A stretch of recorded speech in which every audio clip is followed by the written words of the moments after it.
Network News. Bago tayo mga kasama sa Dagupan dahil merong kampanya para sa mas maayos sa pangasiwa ng basura, mas pinaigting ng kanilang LGU. Ang kasama natin mula sa IFM Dagupan, si Idol Matthew Pacheco.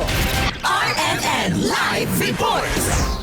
Tuloy ang panawagan ng lokal na pamahalaan ng lungsod ng Dagupan ukol sa pagmamanage ng mga basura, partikular yung pagsesegregate upang tuluyan na ngang maipasara o mawala yung mga basura dito sa dump site sa bahagi ng Bunuan, Dagupan City. Pinalalakas ng pamahalang lungsod ng Dagupan ang kampanyang Goodbye Basura sa pamamagitan ng pagbili ng mga bagong garbage truck upang mas mapabuti ang koleksyon at pamamahala ng basura sa lungsod. Lado si Dagupan City Mayor Belen Fernandez na patuloy pa rin nahaharap sa hamon ng lungsod sa waste management, lalo na't marami pa rin ang hindi sumusunod sa tamang segregation ng basura. We are now into Goodbye Basura, mag-segregate tayo.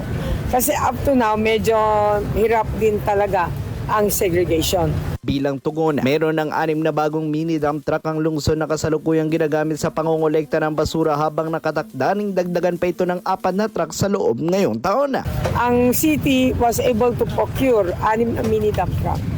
And then, meron tayong ipoprocure ulit na 4 this year. Nakatakda rin naman ang magsagawang lokal na pamahalaan ng isang conference na tututok sa waste management upang mas mapalakas ang koordinasyon at kalaman kaugnay ng wasong pagtatapon at pangangasiwa ng basura. Makakaroon na kami may schedule na kami within January.